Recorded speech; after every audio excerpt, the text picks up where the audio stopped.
লেখিকা সুপ্রিয়া ঘোষের হঠাৎ দেখা।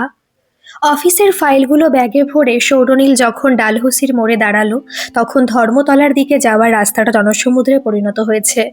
ভিড় কাটিয়ে ফুটপাত দিয়ে হাঁটার সময় হঠাৎই একটা ধাক্কা। পাশ থেকে একটা মেয়ে বলে উঠল, আরে সাবধানে, একটু দেখে চলবেন তো। সৌরনীল থমকে দাঁড়িয়ে দেখলো একটা মেয়ে বেশ বিরক্তি নিয়ে তার দিকে তাকিয়ে আছে। মেয়েটির হাতে একটা বড় ঝোলা ব্যাগ, কপালে হালকা ঘামের বিন্দু। সৌরনীল অপরাধ বোধ নিয়ে বলল, খুব সরি, আসলে ট্রেনের তাড়া ছিল তো খেয়াল করিনি। মেয়েটি একটু শান্ত হয়ে বলল, ট্রেনের তাড়া তো সবারই আছে, আমিও শিয়ালদহ যাচ্ছি, ট্রেন না ধরলে মামার বাড়িতে আজ আর পৌঁছানো হবে না। সৌরনীল হাসল, তাহলে তো আমরা একই পথের যাত্রী, আমিও ওদিকেই যাচ্ছি, চলুন একসাথে হাঁটা যাক। একা হাঁটার চেয়ে গল্প করতে করতে হাঁটা ভালো। মেয়েটি কিছুক্ষণ ইতস্তত করে বলল, আমি তিয়াশা, আপনি? সৌরনীল, আপনি কি এই কলকাতাতেই থাকেন?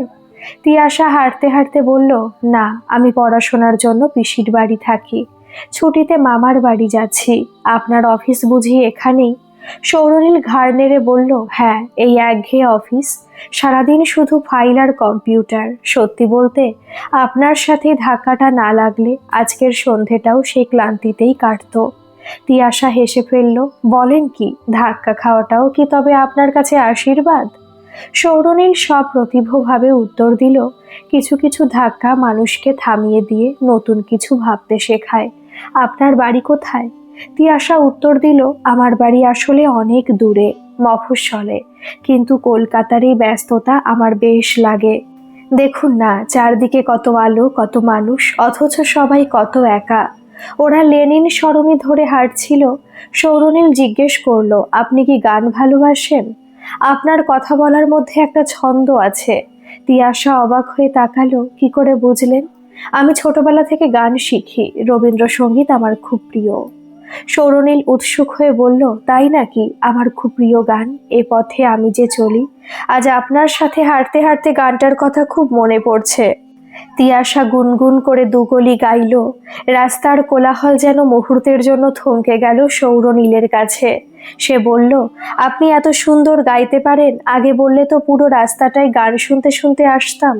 তিয়াশা লজ্জিত হয়ে বলল, রাস্তার মাঝে গান গাইতে লজ্জা করে? আচ্ছা সৌরনীল বাবু, আপনি কি খুব একা? সৌরনীল একটু থমকে গিয়ে বলল, কেন বলুন তো? আপনার চোখে কেমন একটা খোঁজার নেশা আছে, মনে হয় আপনি কিছু একটা খুঁজছেন কিন্তু পাচ্ছেন না। সৌরনীল দীর্ঘশ্বাস ফেলে বলল, হয়তো তাই, আসলে এই শহরে আমরা সবাই কিছু না কিছু খুঁজি। আজ আপনাকে দেখে মনে হচ্ছে একটা মানুষের সাথে এত সহজেও কথা বলা যায়। তিয়াশা হাসলো, মানুষের সাথে কথা বলাই তো জীবনের আসল আনন্দ। আমরা তো যন্ত্র হয়ে যাচ্ছি দিন দিন। কথায় কথায় ওরা শিয়ালদহ স্টেশনের মুখে চলে এলো। তিয়াশা ঘড়ির দিকে তাকিয়ে বলল, ওরে বাবা, আমার ট্রেনের সময় হয়ে এসেছে, 5 নম্বর প্ল্যাটফর্মে যেতে হবে। সৌরনীল বলল, আমি আপনাকে পৌঁছে দিচ্ছি। প্ল্যাটফর্মে দাঁড়িয়ে ভিড়ের মাঝেও ওরা আরো অনেকক্ষণ কথা বলল। তিয়াশা বলছিল তার মামার বাড়ির আমবাগানের গল্প, আর সৌরনীল বলছিল তার ছোটবেলার হারানো দিনগুলোর কথা। স্টেশনের মাইকে ঘোষণা হচ্ছিল ট্রেনের। তিয়াশা কামরার দরজায় দাঁড়িয়ে বলল, আজকের এই হাঁটাটা মনে থাকবে সৌরনীল। সৌরনীল বলল, আবার নিশ্চয়ই দেখা হবে, কলকাতা ছোট শহর। তিয়াশা শুধু একবার হাত নাড়ল। ট্রেন চলতে শুরু করলো। সৌরনীল প্ল্যাটফর্মে দাঁড়িয়ে রইল। তার মনে হলো তিয়াশার চোখের ওই শেষ চাউনিটা যেন অনেক কিছু বলে গেল। কিন্তু বাড়ি ফেরার পথে সৌরনীল হঠাৎ চমকে উঠল। সে খেয়াল করলো এত কথা হলো, অথচ তিয়াশার ফোন নম্বরটা নেওয়া হয়নি। এমনকি সে কোথায় থাকে বা তার পুরো নাম কি কিছুই জানা হলো না। পরদিন সকালে একরাশ আনন্দ নিয়ে সৌরনীল অফিসে গেল। মনে মনে ঠিক করলো, তিয়াশা যখন ফিরবে ঠিক ওই সময়টায় স্টেশনে গিয়ে অপেক্ষা করবে। কিন্তু ডেস্কে বসতেই বড় সাহেব ডেকে পাঠালেন, সৌরনীল, তোমার জন্য একটা খারাপ খবর আর ভালো খবর দুই আছে। তোমার প্রমোশন হয়েছে, কিন্তু তোমাকে আজ রাতে শিলিগুড়ি রওনা হতে হবে। নর্থ বেঙ্গল ব্রাঞ্চে এমার্জেন্সি ট্রান্সফার। সৌরনীল স্তব্ধ হয়ে দাঁড়িয়ে রইল। স্যার, আজই? হ্যাঁ, অর্ডার চলে এসেছে, তোমাকে ওখানকার চার্জ নিতে হবে। সৌরনীল নিজের সিটে ফিরে এসে জানলার বাইরে তাকালো। তিয়াশার মুখটা বারবার ভেসে উঠছিল। সে তো জানতো না তিয়াশার বাড়ি কোথায়। একবার দেখা হওয়ার বা কথা বলার কোনো উপায় আর রইল না। এক অনিশ্চিত ভবিষ্যতের দিকে পা বাড়াতে হলো তাকে। আর পেছনে পড়ে রইল কলকাতার সে মায়াবী সন্ধে আর তিয়াশার না বলা কথাগুলো। সৌরনীল শিলিগুড়ির উদ্দেশ্যে রওনা দিল। ট্রেনের জানলার বাইরে কলকাতার আলোগুলো যখন ক্রমশ দূরে সরে যাচ্ছিল, ও বারবার ভাবছিল তিয়াশার ফোন নম্বরটা নিলে কি এমন ক্ষতি হতো। মানুষের জীবন বোধহয় এই ছোট ছোট ভুলেরই এক বিশাল খতিয়ান। শিলিগুড়িতে পৌঁছে ও যখন কাজে যোগ দিল, উত্তরবঙ্গের শান্ত পরিবেশ ওকে আরো বেশি একা করে দিল। ডালহৌসির হাজারো মানুষের ভিড়, ট্রামের শব্দ আর রাস্তার ধারের চা, সবকিছু নিয়ে ব্যস্ত একটা শহর। সরুনীল অফিস থেকে ফিরে যখন ওর ছোট কোয়ার্টারের বারান্দায় বসতো, সামনে কাঞ্চনজঙ্ঘার আবছা ছায়া দেখা যেত। ও ডায়েরির পাতায় লিখত, তিয়াশা, এই পাহাড়ের নিঃসঙ্গতা আমাকে পাগল করে দেয়। তুমি কি আজও কলকাতায় সেই একই পথে হাঁটো? ও মাঝে মাঝে ভাবতো কলকাতায় ফিরে যাবে, কিন্তু নতুন দায়িত্বের চাপে ছুটি পাওয়া ছিল খুবই মুশকিল। ওর অফিসের সহকর্মীরা যখন জিজ্ঞেস করত, সৌরনীল, তুমি এত আনমনা কেন থাকো সব সময়? ও শুধু হেসে এড়িয়ে যেত। কিভাবে বোঝাবে 1 ঘন্টার একটা পরিচয় কিভাবে ওর পুরো অস্তিত্ব দখল করে নিয়েছে। এদিকে কলকাতার ছবিটা ছিল একদম আলাদা। তিয়াশা তখন পাগলের মতো সৌরলীলকে খুঁজছে। প্রথম প্রথম ও ভেবেছিল হয়তো কয়েকদিন পর ডালহৌসিতে গেলেই দেখা হবে। ও অফিসের ছুটির সময়গুলোতে রাইটার্স বিল্ডিং এর সামনে কারেন্সি বিল্ডিং এর মোড়ে ঘন্টার পর ঘন্টা দাঁড়িয়ে থাকতো। প্রতিটি লম্বা গড়নের ছেলের দিকে একবার করে তাকিয়ে দেখত, যদি সেই চেনা চাউনিটা ধরা পড়ে। কিন্তু কলকাতার এই লক্ষ মানুষের মেলায় সৌরনীল যেন কর্পূরের মতো উবে গিয়েছে। একদিন তিয়াশা সেই 5 নম্বর প্ল্যাটফর্মে গিয়ে একা একা বসে রইল, যেখান থেকে সে শেষবার সৌরনীলকে হাত নেড়ে বিদায় জানিয়েছিল। ও ভাবতো সৌরনীল কি ইচ্ছে করি ওর সাথে আর যোগাযোগ করেনি, নাকি ও কোনো বিপদে পড়েছে। তিয়াশার মা বাবা ওর জন্য সম্বন্ধ দেখছিলেন। তিয়াশা জেদ ধরে বলতো এখন বিয়ে করব না। ও তো কাউকে বলতে পারছিল না যে ও একটা ছায়ার প্রেমে পড়েছে, এমন একটা মানুষ যার ঠিকানা নেই, ফোন নম্বর নেই, আছে শুধু একরাশ কথা আর অনুভূতির টান। তিয়াশার এক বান্ধবী একদিন রেগে গিয়ে বলল, তুই কি পাগল হয়েছিস তিয়াশা? ওই একদিনের আলাপকে আঁকড়ে ধরে জীবন নষ্ট করলি। কলকাতায় ওরকম কত মানুষ আসে আর যায়। তিয়াশা শান্ত গলায় বলেছিল, সবাই আসে আর যায় রে, কিন্তু ও তো আমায় খুঁজে নিয়েছিল। সেই চাউনিটা মিথ্যে হতে পারে না। সময়ে যত গড়াচ্ছিল, বিরহ তত গভীর হচ্ছিল। 2 বছর কেটে গেল। তিয়াশা এখন আগের চেয়ে অনেক বেশি চুপচাপ। ওর গানের চর্চাও কমে গেছে। মাঝে মধ্যে গুনগুন করে গায় সেই একই গান, এ পথে আমি যে চলি। একদিন অফিসে কাজের চাপে তিয়াশা খুব হাঁপিয়ে উঠছিল।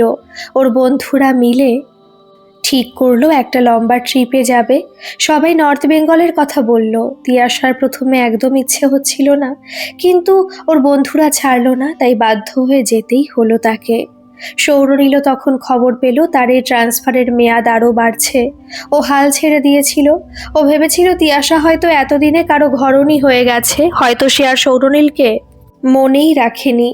এই যে না পাওয়ার যন্ত্রণা আর একই সাথে ফিরে পাওয়ার এক ক্ষীণ আশা, এই দোটানাতেই 2 বছরের বসন্ত কেটে গেল। তিয়াশা যখন শিলিগুড়ির উদ্দেশ্যে টিকিট কাটলো, তখন সে জানতো না যে ঠিক 200 কিলোমিটার দূরেই কেউ একজন তার জন্য আজও ডায়েরির পাতা ভর্তি করে কবিতা লিখে চলেছে। কলকাতার সে মায়াবী সন্ধ্যের অসমাপ্ত আলাপটা এবার এক পাহাড়ি প্রেক্ষাপটে নতুন করে ডানা মেলার অপেক্ষায় ছিল। কিন্তু দুজনের মাঝখানে তখনও ছিল এক বিশাল দূরত্বের দেওয়াল, যা কেবল বিধাতার এক ইশারাতেই ভাঙা সম্ভব। শিলিগুড়ির পাহাড়ি রাস্তায় যখন তিয়াশাদের গাড়িটা লাটাগুড়ির জঙ্গল ছেড়ে মহানন্দা ব্রিজের দিকে এগোচ্ছিল, তিয়াশার মনের ভেতরটা এক অদ্ভুত অস্থিরতায় ভরে উঠছিল। জানলার কাঁচ নামিয়ে ও বাইরে তাকালো। তিস্তার চঞ্চল জলরাশি আর দূরে মাথা উঁচু করে দাঁড়িয়ে থাকা পাহাড়গুলো যেন ওকে কিছু একটা বলতে চাইছিল। তিয়াশার সাথে ওর অফিসের আরও 4 জন বন্ধু ছিল, অনন্যা, সুমিত, হৃদি আর অভিষেক। ওরা সবাই পাহাড়ের রূপ দেখে হইচই করছিল, কিন্তু তিয়াশা ছিল একদম শান্ত। ওর ব্যাগ থেকে ডায়েরিটা বের করে ও একবার সে 2 বছর আগের তারিখটা দেখল। আজ থেকে ঠিক 2 বছর আগে ঠিক এই দিনটিতেই ও কলকাতার সে ফুটপাতে সৌরনীলের সাথে ধাক্কা খেয়েছিল। অভিষেক পিছন থেকে ডেকে বলল, কিরে তিয়াশা, নর্থ বেঙ্গল এসেও তুই গুম মেরে আছিস? চল, সেভক রোডের ওই বড় ক্যাফেটায় গিয়ে কফি খাই। তিয়াশা ম্লান হেসে বলল, চল। ও ভাবছিল ফিরে তো যেতেই হবে সেই চেনা শহরে, যেখানে প্রতিটা মোড় ওকে সৌরনীলের কথা মনে করিয়ে দেয়। এদিকে সৌরনীল তখন শিলিগুড়ির সেই একই ক্যাফেতে বসেছিল। ওর হাতে ছিল একটা ফাইল। ও ভাবছিল আজ অফিস থেকে ফেরার পথে একটা লাল গোলাপ কিনবে।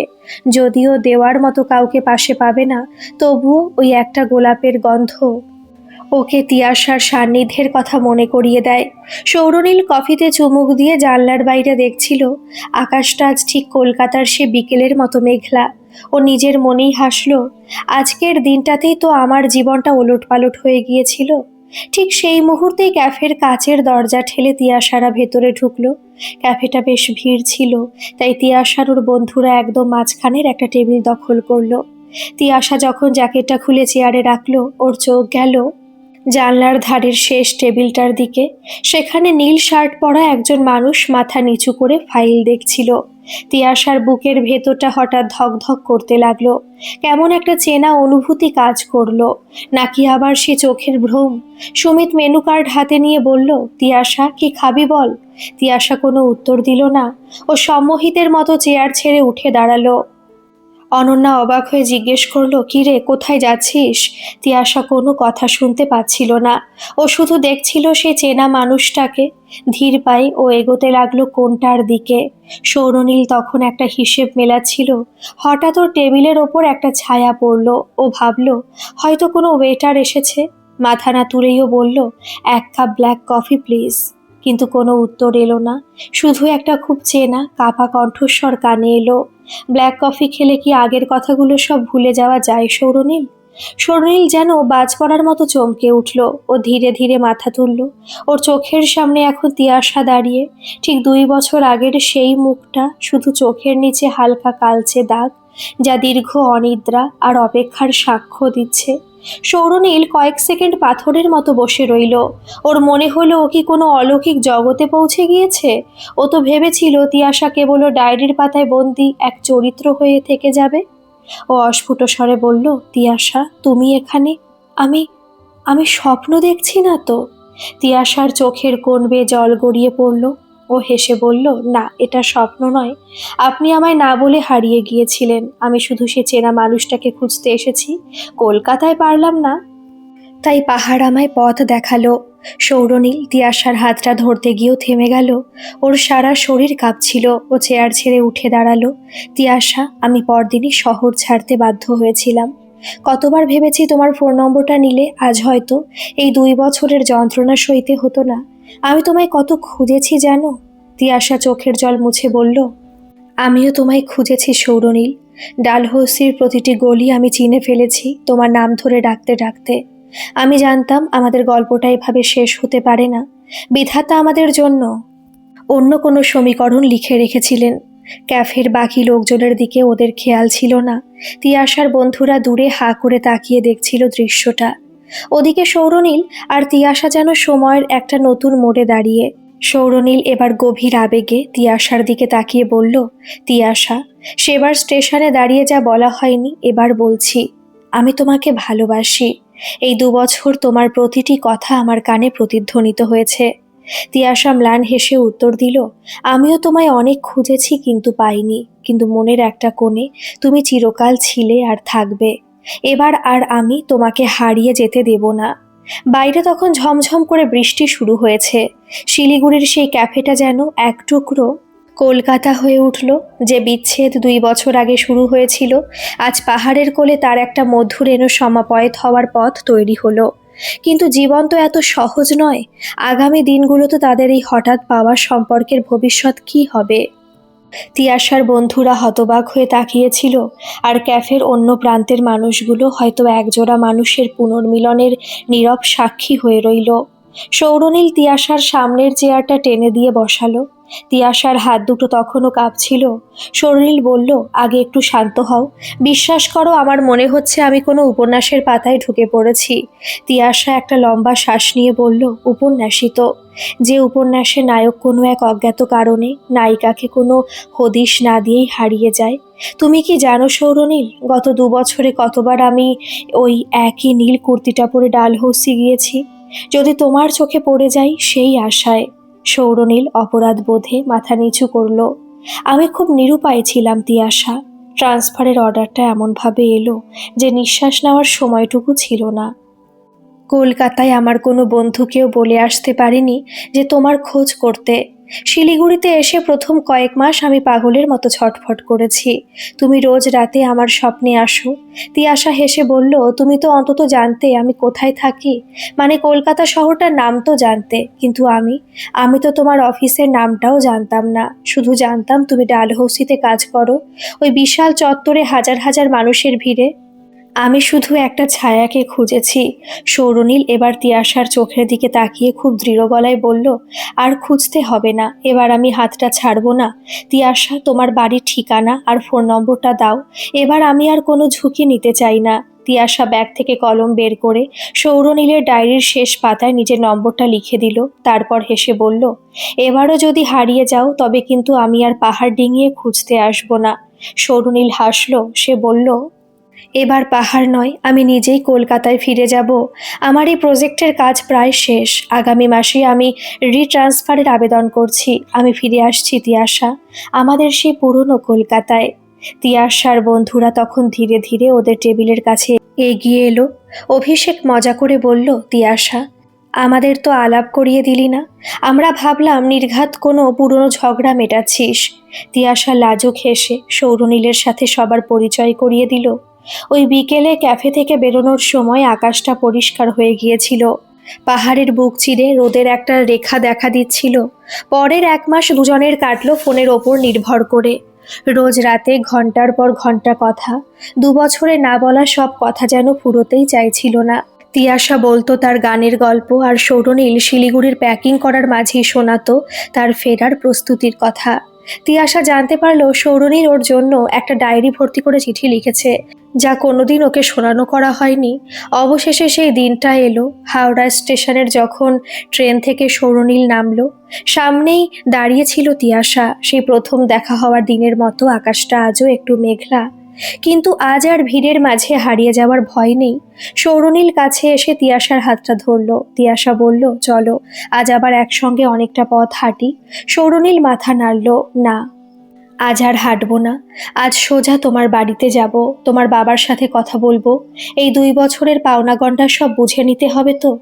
কলকাতার ব্যস্ত রাস্তায় তখন ট্যাক্সির হর্ন আর মানুষের চিৎকার, কিন্তু তিয়াশার সৌরনীলের কাছে পৃথিবীটা এক মুহূর্তের জন্য থমকে দাঁড়িয়েছিল।